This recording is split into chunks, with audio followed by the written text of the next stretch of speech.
Ayan,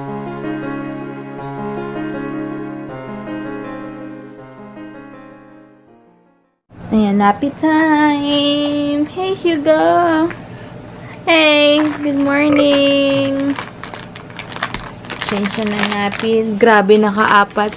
1, 2, 3, 4 kami. Buong gabi, imagine niyo. Eh, pang 5 pala to. Where's mommy, baby? Hugo! Hi!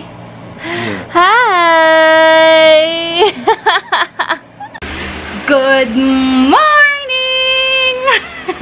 Happy Monday, guys! And thank God, it's Monday! Ayan, dito na kami kila mama. Kumain na rin kami. Dito kami SSS pero mukhang tanghali na kami. Hindi. Kaya pa, imimit din namin si Sis Belle. Hi, Sis Belle. See you. Ayan, si Hugo tulog. Ako na magdadrive kasi mas komportable si Hugo na may candy ako kaya mas malaki dito ko. Mas komportable si Hugo na ganyan yung buhat. Kasi pag sa akin nagigising siya. Kaya sabi ko ako na lang magdadrive. Ayan. Tapos, SSS Bacoor pala kami. Dun kasi yung nag-PM sa akin na viewer. So, see you. And after that, punta kami na ATC. Kasi ano yan dyan? Run, ano yan? Fit to run? Magpapa-fit to run siya sa Healthway na lang. Kasi saka sa medical, hindi ko nadala yung card niya. Health card niya kami natuloy kahapon. So, later na lang guys. Balitaan ko kayo. Dito na kami ngayon sa may SSS Bacoor. Maliit lang pala. First time na rin dito. First time. Oh, thank you so much, Sis Belle. Ayan. At siya ang driver ngayon. Ako naman ang carrier. Yes. Siya muna. So, may Shopwise Express din pala dito. Tsaka China Bank. Ang galing. So, bababa na kami guys. Since tiga-fill up ko ng mga forms. Ayan. So, siya, update niya na yan si Hugo. Ayan. Anak niya na talaga si Hugo. Nandun na sa record ng SSS niya. Yay! Thank you so much, Belle. Bait na baby boy namin, no? Oh, tulog lang siya. Nakapagpa-ID na ako lang. Nakipag-cooperate siya. First time namin matatry itong ice cream bar. Sorry, ice cream bar. Mayroon pang Twix, may dub. Pero, stickers na lang. Nakabaklas sa nanay, balot na balot. Nagkita kami ni mama. Wait lang. Buhat na lang. Kita kami, dapat magba-block apartment kami. Sarado pala sila pag Monday. Behave dito sa SSS as in super. Handsome baby. Ngayon sa Max's. Ayan, medyo sleepy na si Hugo. Wait lang, siya natin. Ayan.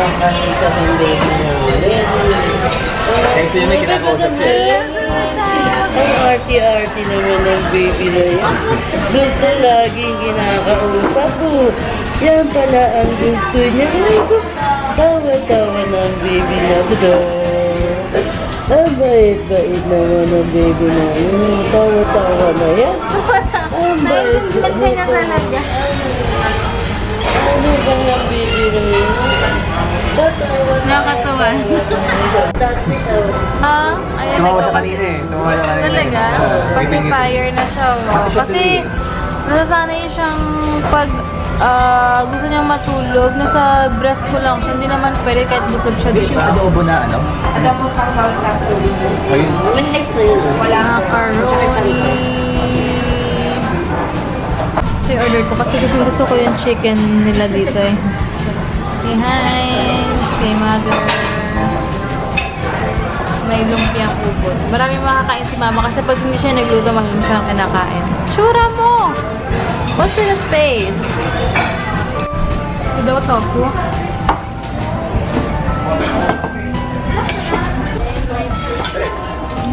Sakto. Alam mo naman si Hugo makakapaglaro. Kaya magbabasketball sila. Ayan. Ayan. Lalaro sila mag-asawa. Ayan si Daddy Dogs.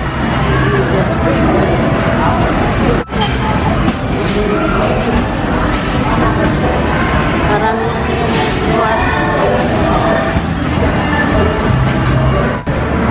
hala, babe, ano score mo? Ang galing ni Paul ah. Hindi ka ba lang nakaabot?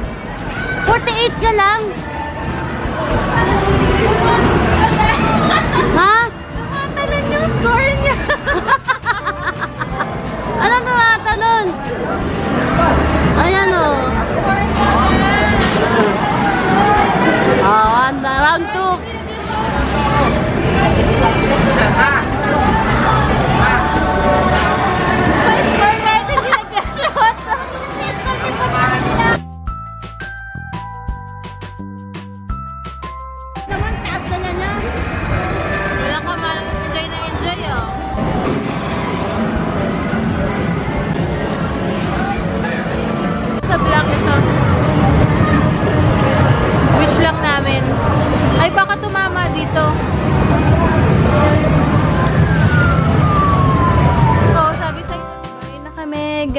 Ate Mitch Patriarca Photography to. Wait lang, excited na ako. Tignan mo, Maong. Ganda. Thank you, Ate Mitch. Ang ganda ng frame. Ang ganda, oh. Ito, hanap kami ng frame. Ang ganda ng quality ng pagka-print, oh. Thanks, Ate Mitch. Super bongga. Ganda. Tanan, tanan. Tanan. Mga ninang. Yan, family. Hugo. Makita to ni Hugo paglaki niya. Meron siyang mga pictures namin. And USB, 8 gig siya na USB with contact number ni Ate Mitch. Ito pala yung nakalagay, congratulations, you have just received a small package full of big memories from your recent event. I would like to express my sincere gratitude to you and to your family for choosing Mitch Patriarca Photography to document your family's special milestone. Ayan. Thank you so much. Diba? Cute ni Ate Mitch. Sarap. Kain, guys. Tsaka meron pa akong mangga. Pangalawa ko na to actually. Masarap kasi hinog na matigas. O, diba? Hinog na matigas. Kamay-kamay na lang. Wala nang serving spoon, no? Kamay-kamay na lang natin, no? Meron kaming ganito ulit. Ayan. Namumula siya. Pag mapula, sabi na initan siya. Ayaw niya. Bahay na kami. Nag-divisoria pala sila mama kahapon, diba? Binili niya ako ng ganito. Tsaka maraming ganyan. Basta dito na lang, papakita ko na lang dyan sa screen yung mga pinagbibili ni mama. Kasi kinukulit ko daw siya pag umaalis siya. Ang dami ko daw bilhin. So, yun. Sayang, dapat pupunta kaming ATC kanina. Kaya lang, na-late kami ng alis. And naisip namin coding pala kami. Kaya, tsaka late na rin natapos yung sa pag-asikaso sa Union Bank. Kaya, sorry Ate Jonah, hindi tayo nagkita. Sayang talaga. But anyway, next picture na yon. Pero attend muna kami ng birthday ng anak ni Sis San. Actually, 3 birthdays yung pupuntahan dapat namin. May nag-invite sa amin ng birthday. 3 yon sa taga Gold's Dream, si Tita Lay, yung best friend ni Tita Beck, tapos si Sans. Pero si Sans kasi, nag-send siya ng invites last month pa. So, sabi namin, hence, kung kayo na kami una nakipag-commit, doon kami pupunta. So, doon kami pupunta sa Shakey's na birthday party. Kaya, see you sa Sunday, sis. Tsaka, bibili pa kami ng gift kasi nagpag-gift registry sila sa Toy Kingdom. So, dadaan siguro, maagahan namin yung gising sa Sunday para makapag, hindi ko alam kung matutuloy kami sa Eat All You Can nila mama. Pag hindi, hindi ko alam. Basta, bahala na sa Sunday. Basta bili muna kami ng gift bago kami pumunta kay La Sans. Tapos, yun. Thank you so much, Sis Belle, sa nag-asikaso sa amin sa SSS. Maraming salamat sa iyo. Sobrang laking tulong talaga. And dahil nga, syempre mahirap umalis na may baby. Kaya napadali niya yung buhay namin. Maraming salamat sa iyo, Sis Belle. God bless you. God na ng bahala magbalik sa iyo sa ginawa mo sa aming hassle-free para sa aking maternity benefit. Maraming salamat. Ayun, so sobrang nakapagod pero masaya. Masarap yung ice cream bar na binili namin sa Shopbox. Babalikan namin yun ni Heinz. Dadamihan namin yung bili next time kasi sobrang sarap niya. Kanina, hindi namin in-expect na gano'n kasarap. Kaya, yun. So, ano pa ba?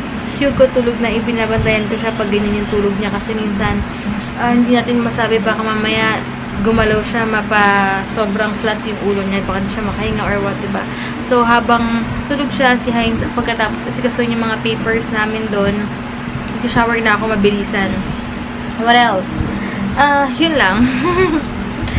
Sabi ko pa nga ayusin gamit dito kasi medyo makalat na sa bahay din yung mga gamit ng baby na bagong labay, mga ganun ba? So, lipit-lipit muna, guys. Later na lang ulit. Ayun, kaya ako rin pala ito binuksan. Kaya rin pala ako nag-vlog. Napansin ko sa washable na breast pad. Para siyang wala pala siyang pandikit. Unlike yun sa mga disposable. Lalo na pag inaantok ako. Andali lang, i-close, open lang yun. Kaya na ito kasi syempre mahuhulog to if ever na gamitin ko siya pag antok na antok ako. Siguro, ito, gagamitin ko lang to pag aalis lang kami. Tapos sa gabi, yung disposable na lang para medyo tibid kahit pa paano. At okay, pag sa bahay lang ako. O tama, gawin ko na lang pag sa bahay ako maghapon. Ito gagamitin ko washable. Pag aalis siguro, mas hassle-free yung disposable na lang din siguro. Para kahit paano tipid-tipid sa disposable breast pads, no? Yun lang ang problema ko. Totoo yan, antok ako mamaya, mas kapalidehin siya. Mamaya kung saan ko malagay itong pads ko na to or yung pad ko, bahala na. Sige guys, siguro end ko na rin yung vlog. Tomorrow na lang. Thank you so much for watching. Pagod na rin ako dahil alam niyo yun, padede, lakad, buhat, kita niya si Heinz.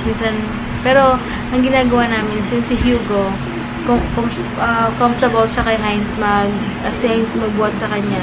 Si Heinz na nagbubuhat, ako minsan nagdadrive. Tapos most of the time, si Heinz may dala kay Hugo.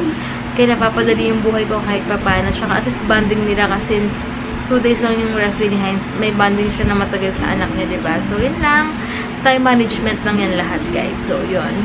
Good night na, guys. Bukas na lang. Thank you so much for watching and God bless.